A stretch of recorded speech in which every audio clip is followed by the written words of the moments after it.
Singgi hapi leko tangko dengki be doi koko jeno lage abe mon tuko kabo dhano ehi buli shomike do rile dunai dhyano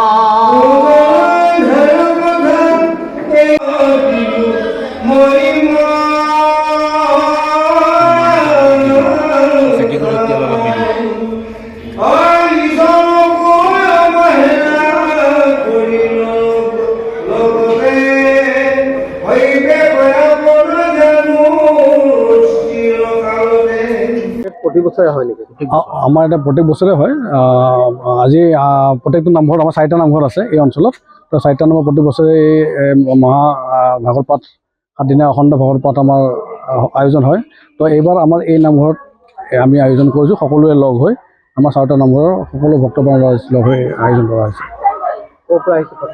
ইয়াতে ভকত আমাৰ স্থানীয় লগতে আমাৰ অসমৰ বিভিন্ন অঞ্চলৰ পৰা আহিছে। মৰিগাঁও, কামৰূপ ডিষ্ট্ৰিক্ট, কামৰূপ, কোচবিহাৰ, আপোনাৰ বৰপেটা, নগাঁও, মঙলদৈ, জখলাবন্ধা, মঙলদৈ এনেকুৱা বিভিন্ন অঞ্চলৰ পৰা ভকতসকল আহি আছে। আজি কিছু সংখ্যক আহি পাইছে আৰু ক্ৰমান্বয়ে ৰাতিলৈ আৰু আহিব ভকত। এইকেইদিন দিনে সমান আছিলোঁ অখণ্ড। এইটো আপোনাৰ 9 তাৰিখৰ পৰা আৰম্ভ হৈছে আৰু 15 তাৰিখলৈ অখণ্ডভাৱে চলি থাকিব। কেনেধৰণে আয়োজন কৰিছে ভাগৱত পাঠ? আমাৰ বিশ্ব শান্তি তথা ৰাইজৰ মংগলৰ অৰ্থে এই মহাভাগৱত পাঠ অখণ্ড মহাভাগৱত পাঠ আৰম্ভ কৰাইছে। আজি আঘোণৰ 23 তাৰিখৰ পৰা আগন্তুক 29 আঘোণলৈ, ইংৰাজী 9 ডিচেম্বৰৰ পৰা 15 ডিচেম্বৰলৈ এই অখণ্ড ভাগৱত পাঠৰ আয়োজন কৰা হৈছে। এই অখণ্ড ভাগৱতে বিশ্বৰ আমাৰ স্থানীয় অঞ্চলৰ লগতে বিশ্ববাসীৰ যাতে শান্তি প্ৰকাশ হয় তাৰ কাৰণে এই অখণ্ড ভাগৱত পাঠটো আজিৰ পৰা আৰম্ভ কৰা হৈছে। কৃষ্ণ আপোনাৰ সমস্তলৈকে আমি ভক্তিভৰা সেৱা নিবেদন কৰিছোঁ। ভাগৱত শ্ৰৱণ কৰাৰ উদ্দেশ্য এইটোৱেই, আমাৰ এই কলিৰ যুগত সমস্ত জীৱৰ উদ্ধাৰৰ নিমিত্তে মহাপুৰুষ গুৰুজনাই সকলো জীৱৰ সহজ সাধ্য এটি ধৰ্ম ব্যৱস্থা, সনাতন ধৰ্মৰ এটা ব্যৱস্থা। কাৰণ মহাপুৰুষ গুৰুজনায়ো এই নাম ধৰ্মক সনাতন ধৰ্মৰ অংগ বুলি কৈ থৈ গৈছে। গতিকে গুণমালাত লিখিছে যে ইটো সনাতন ধৰ্ম বিতুপন। গতিকে মহাপুৰুষ গুৰুজনাই এই নাম ধৰ্মৰ দ্বাৰা আমাৰ যি সনাতন ধৰ্মৰ প্ৰৱৰ্তন কৰিছিলে তাৰ মাজতে আমাৰ ভাগৱত শ্ৰৱণৰ উদ্দেশ্য সাধন কৰা হৈছে।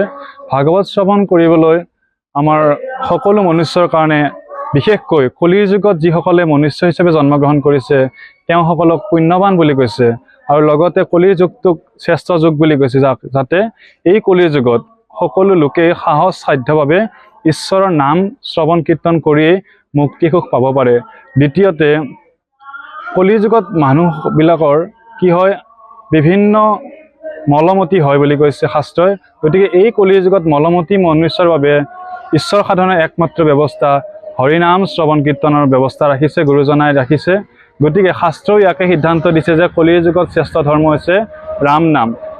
গতিকে উত্তৰ গুৱাহাটীৰ ৰজাদুৱাৰ মণিকৰ্ণেশ্বৰবাসী ৰাইজে এই সিদ্ধান্তকে গ্ৰহণ কৰি সমস্ত লোকৰ কল্যাণ সাধনৰ উদ্দেশ্যে কল্পতৰু সদৃশ ভাগৱত শাস্ত্ৰ ইয়াতে শ্ৰৱণ কীৰ্তনৰ ব্যৱস্থা কৰা হৈছে।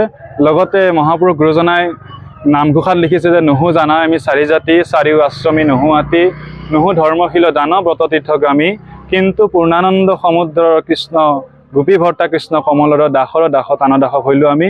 গতিকে সমস্ত ইয়াতে কোনো জাত পাতৰ উচ্চ নিচৰ ভাৱ বিচাৰ নাই। ইয়াতে ভকত হিচাপে সকলোৱে ইয়াতে উপস্থিত থাকিব আৰু সকলোকে পৰম ভক্ত হিচাপে ভগৱান স্বৰূপে ইয়াতে সমস্ত ভকত বৈষ্ণৱৰ পদাৰ্পণ হ'ব আৰু এই পদাৰ্পণে এখন দ্বিতীয় বৈকুণ্ঠপুৰীলৈ স্থানান্তৰ হ'ব বুলি আমি আশা ৰাখিছোঁ। ভাগৱত হৈছে বৈকুণ্ঠৰ এখন কল্পতৰু মহাভাগৱত। এই ভাগৱতৰ অধ্যয়ন কৰিয়ে অতীজতে শুকমুনিয়ে পৰীক্ষিতক উদ্ধাৰ কৰি থৈ গৈছিলে। আজি আমাৰ শদিয়াৰ পৰা ধুবুৰীলৈ যিখিনি অন্যায় অনিত্য দুষ্কৃতি হৈছে, এই খণ্ডৰ একমাত্ৰ উপায় হৈছে মহাভাগৱত। এই মহাভাগৱতৰ কথা শুনি আমি সকলো ৰাইজে উত্তৰ গুৱাহাটীবাসীয়ে নহয় গোটেই অসমবাসীৰ ৰাইজেও ইয়াত আহি কেনে যোগাযোগ কৰে ইয়াৰ ফলতে সবাৰো পাপ তাপ কিছু কষ্ট দূৰ হৈ আমি মনত বহুত শান্তি লাভ কৰোঁ। গতিকে আমি এই ভাগৱতৰ ওপৰত সশ্ৰদ্ধ প্ৰণাম কৰি কেনে ৰাইজৰ ওচৰতে কৃতজ্ঞতা প্ৰকাশ কৰিছোঁ। সবাকৈ ভাগৱতত আদৰ্শৱান হ'বলৈ আমি সকলোকে কামনা কৰিলোঁ।